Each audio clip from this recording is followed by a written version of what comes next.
En Notimundo Estelar. Información inmediata. Y el Movimiento Democracia Sí anuncia su respaldo a la propuesta del gobierno de convocar a una asamblea constituyente. Esta es la entrevista de Fausto Yepes. Hoy con... Estamos ya en contacto en este momento con Gustavo Larrea, director nacional de Democracia. Si es necesaria una nueva constituyente, la pregunta es ¿por qué y para qué? Son las dos preguntas. Gustavo, gracias por estar con nosotros. Bienvenido. Muchísimas gracias, Fausto. Un gusto poder dialogar contigo y saludos a quienes nos ven y nos escuchan. Gracias, saludos también. Esta es una propuesta que todavía no toma forma, tomando en cuenta que si bien se habla de la necesidad de una asamblea constituyente, muchos se preguntan cuál es el norte, cuál es el objetivo, qué es lo que realmente se quisiera cambiar y cuáles serían los alcances de esta asamblea constituyente. Creo que la razón fundamental está en que el país tiene muchas trabas para poder funcionar con una camisa de fuerza que es la Constitución vigente. En todos los temas, voy a ser breve en explicar, en el tema de seguridad, por ejemplo, una Constitución que fue elaborada en un contexto internacional y nacional distinto al de ahora. El Ecuador no tenía el crimen organizado, no tenía el crimen transnacional infiltrado en el país, lo que tenía era delincuencia común. Por lo tanto, enfrentar al crimen organizado con esa Constitución simplemente no es viable. ¿Pero por qué no es viable? ¿Qué es lo que impide a un gobierno, qué es lo que impide a las fuerzas del orden ejecutar realmente trabajos de control para neutralizar a los grupos de delincuencia organizada? Se requiere cooperación internacional. Esta es una lucha internacional contra la mafia y el crimen organizado transnacional. Por lo tanto, se requiere romper la visión de que ese es un tema exclusivamente nacional. Por otro lado, hay elementos como la ciudadanía universal que permitieron el ingreso e instalación de mafias en el país, pero que tiene que ser cortado de raíz. Es decir, no es posible mantener un principio político que podría probablemente en 50, 100 años ser válido en un contexto donde en el mundo el crimen transnacional opera. Por lo tanto, se requieren reformas para darle a la Policía Nacional y a las Fuerzas Armadas poder de combatir radicalmente al crimen organizado, y no lo que tenemos ahora, limitaciones. Limitaciones que van desde equipamiento, que van desde limitaciones jurídicas, legales, que no les permite actuar adecuadamente, con rapidez, con solvencia a las instituciones de seguridad del Estado.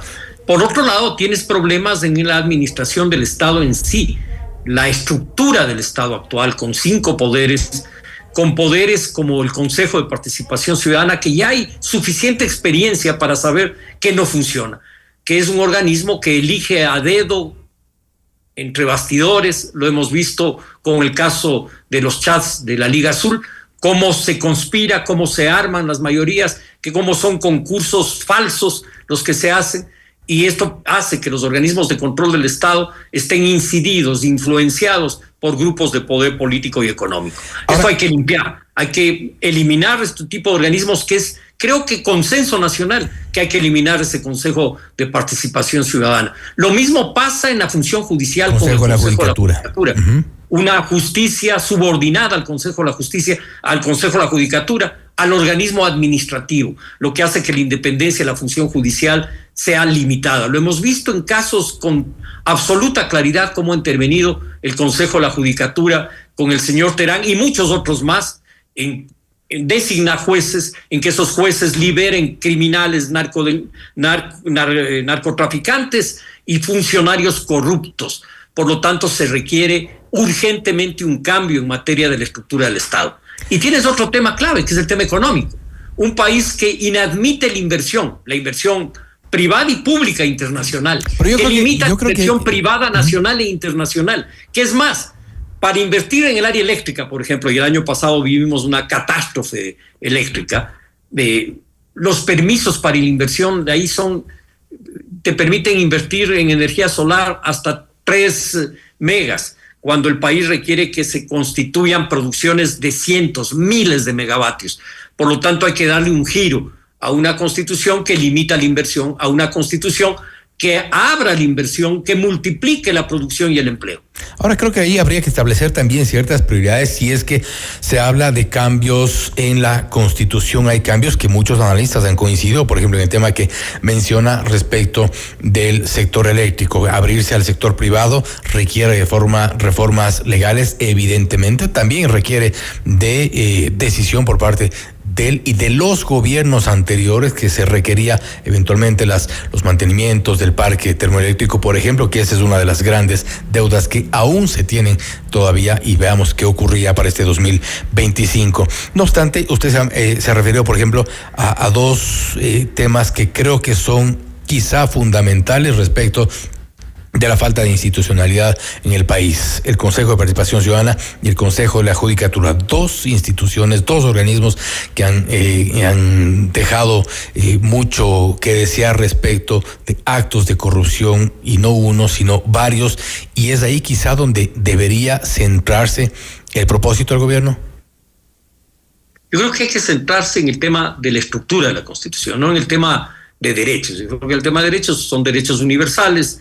No creo que haya mucho que hacer ahí, pero donde sí hay que trabajar, y con agilidad, con rapidez, con sentido de urgencia, es una reforma constitucional de la estructura del Estado, de la economía y de la seguridad. Y digo esto por una razón, porque hay gente que cree que no es necesario. Yo creo que gran parte de la limitación que tuvo el gobierno del expresidente Lenín Moreno y del presidente Guillermo Lasso fue no contar con un instrumento jurídico que permita combatir adecuadamente el crimen organizado, tener una justicia y poderes del Estado autónomos e independientes, 3 únicos poderes, tener, por otro lado, diría yo, una economía abierta y una capacidad de seguridad. Creo que esas limitaciones son evidentes, y creo que el gobierno en este año y meses que lleva se da claramente cuenta que si eso se mantiene así, las posibilidades de salir de la pobreza de nuestro país, de salir de la crisis institucional, simplemente no existe si no hacemos un cambio jurídico de fondo de la Constitución de la República. Pero mucha de esa proliferación de los grupos de delincuencia organizada, por ejemplo, en el gobierno de Guillermo Lasso, con las crisis carcelarias, con estas masacres que hubo desde el gobierno de Lenín Moreno, el problema de las cárceles ya fue proliferando de a poco, y ahí hubo algunos problemas también que tienen que ver con una depuración de las instituciones,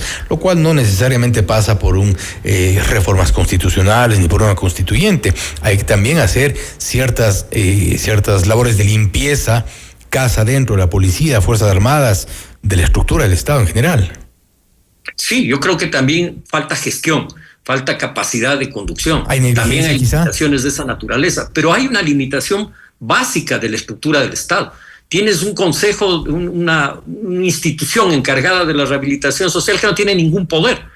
Cuando yo fui presidente del Consejo de Rehabilitación Social, tenías de representantes en el Consejo al presidente de la Corte Suprema de Justicia, tenías al fiscal general de la Nación, al presidente del Congreso Nacional. Entonces, claro, tenías poder como para hacer una política de rehabilitación social. Hoy es una secretaría de tercer nivel, cuando es un tema de Estado fundamental para la seguridad del país. El narcotráfico y la delincuencia convirtieron a las cárceles en su cuartel general de operaciones, y esto tiene que ser desmontado radicalmente, si bien con cambios jurídicos, pero con la voluntad política de hacerlo. Volvemos al inicio. ¿Esto se logra con la constituyente nada más? No, la constituyente es un paso muy importante para estructurar un Estado eficiente, un Estado ágil, un Estado con sentido de urgencia que permita que el país funcione. Pero se logra también y simultáneamente con decisión política del gobierno, en este caso el presidente Noboa, que debe actuar con absoluta agilidad para enfrentar los problemas del país. Y responsabilidad de la clase política. Sabemos que hay problemas graves de la estructura jurídica. Por ejemplo, le menciono uno, Fausto, que es clave, que es la contratación pública. Una contratación pública que puede demorar 2, 3 o 4 años para hacer un contrato. ¿Cómo es posible que se compren armas y las armas se entreguen 3 años después? O los chalecos antibalas. Es decir, esto no se puede manejar. Bueno, los chalecos así. No se demoraron tanto. Una contratación ágil, oportuna, veloz y transparente. Así debería ser. También hay una responsabilidad de la clase política. Gustavo, nuevamente, gracias por haber estado con nosotros. Creo que el tema de la constituyente es un tema de largo plazo. Se ha dicho que por lo menos entre un año y medio podría demorar el llegar realmente a tener una nueva constitución. Solo con eso termino. ¿Es esto así? No, yo creo que puede ser una constituyente acotada en el tiempo, que debe durar entre 90 y 120 días. No se necesita más tiempo para ello. Debe ser más ágil. Yo creo que el país necesita urgentemente ese cambio y por lo tanto yo creo que se puede hacer en 8, 9 meses máximo. De acuerdo. Gustavo, nuevamente gracias por haber estado con nosotros. A ti, Fausto, una buena noche. Una buena noche. Esto es Notimundo Estelar, siempre bien informados. Usted está escuchando Notimundo.